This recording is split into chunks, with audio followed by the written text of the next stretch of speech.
क्या हुआ जब एक चिड़िया का घर उजड़ गया? क्यों श्री कृष्ण भगवान जी ने कहा उस चिड़िया से कि मैं तुम्हारी कोई मदद नहीं कर सकता, तुम्हारी लड़ाई है, खुद लड़ो। हेलो फ्रेंड्स, मेरा नाम विक्रम है और आप देख रहे हैं आपका अपना YouTube channel Roots the Stories, कहानियां जो हमें जड़ों से जोड़े।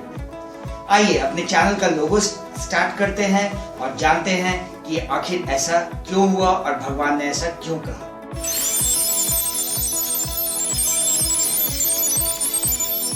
भारत की लड़ाई शुरू ही होने वाली थी। कुरुक्षेत्र के मैदान को साफ किया जा रहा था ताकि लड़ाई इजीली लड़ी जा सके।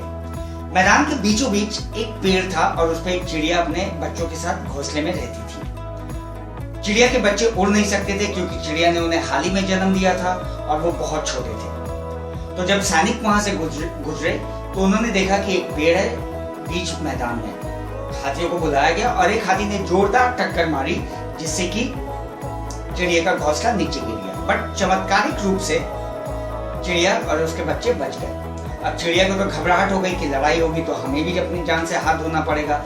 दो ही रास्ते हैं, या तो मैं उड़ जाऊं बच्चों को छोड़कर या बच्चों के साथ जान दे दूं। तभी उसने देखा कि श्री कृष्ण भगवान जी चले आ रहे हैं अर्जुन के साथ। चिड़िया रोते भी लगते भगवान के पास गई और कहा, भगवान प्लीज मुझे बचा लीजिए, मेरे बच्चे छोटे हैं। श्री कृष्ण भगवान जी ने एकदम ऑर्डिनरी इंसान की तरह कहा, मैं इसमें कुछ नहीं कर सकता, ये काल का चक्र है, तुम्हें झेलना ही पड़ेगा। तब चिड़िया ने रोते हुए कहा कि भगवान, मैं अपने आप को आप पर समर्पित करती हूँ, आप दुनिया के मालिक हैं, आप जैसा चाहे वैसा करें। और अर्जुन चिड़िया को बोल रहा है, हटो हटो हटो। तो श्री कृष्ण भगवान जी ने चिड़िया को सिर्फ इतना ही कहा, कम से कम 20-25 दिनों का खाना अपने घोंसले में जमा कर दो, इससे ज्यादा मैं और कुछ ना बता सकता हूँ ना मैं कुछ कर सकता हूँ। चिड़िया ने कहा, जैसी आपकी आज्ञा प्रभु। और चिड़िया वहां से उड़ गई खाना जमा करने के लिए, because she didn't have any time to waste. अब लड़ाई शुरू हुई निश्चित दिन पर।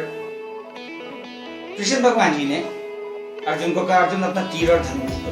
अर्जुन ने बहुत आश्चर्य से देखा और कहा, प्रभु आपने तो वादा किया था, आपने तो कसम ली थी कि मैं हथियार नहीं उठाऊंगा। कृष्ण भगवान जी ने कहा, प्लीज अपने हथियार दो। अर्जुन ने हथियार दिया और कहा, प्रभु आप बताइए आपकी मैं क्या सेवा कर सकता हूँ, किस पे निशाना साधना है। कृष्ण भगवान जी ने कुछ नहीं कहा। उन्होंने क्या किया, एक हाथी की तरफ निशाना लगाया और अर्जुन जी अपनी हंसी ना रोक पाए ये देखकर कि तीर हाथी को ना लगकर उसके गले की घंटी को लग गया। तो अर्जुन ने पूछा कि प्रभु आपने निशाना हाथी पर लगाया, हाथी तो जीवित है, जिंदा है, लेकिन उसकी घंटी गिरी है। भगवान ने कहा, अर्जुन ये वही हाथी है जिसने उस चिड़िया का घोंसला गिराया था। अर्जुन को कुछ भी याद नहीं था। लड़ाई हुई 18 दिन में, नतीजा हम सब जानते हैं, we all know the results. अब लड़ाई के बाद फिर से श्री कृष्ण भगवान जी और अर्जुन मैदान का मुआयना करने निकले। तो भगवान ने कहा, अर्जुन क्या तुम मेरे लिए वो घंटी हटा सकते हो? उन्हें रास्ते में घंटी नजर आई। अर्जुन ने उन्हें बड़े आश्चर्यचकित रूप से देखा, लेकिन आउट ऑफ रिस्पेक्ट उन्होंने कुछ नहीं कहा। मन में सोचा, प्रभु इतनी सारी चीजें हैं बट प्रभु ने मुझे उस घंटी को हटाने के लिए कहा। और जैसे ही अर्जुन जी ने घंटी हटाई, उनकी आंखों में आंसू आ गए, भगवान को प्रणाम किया और कहा, प्रभु आपकी माया आप ही जाने, क्योंकि उस घंटी के नीचे से वही चिड़िया और उसके 4 बच्चे पंख फड़फड़ाते हुए निकले और चिड़िया ने कृतज्ञ भाव से श्री कृष्ण के चारों ओर चक्कर लगाए, हाथ पर बैठे, उनके हाथ चूमे और अपनी भाषा में उन्हें धन्यवाद कहा और वहां से उड़ गए।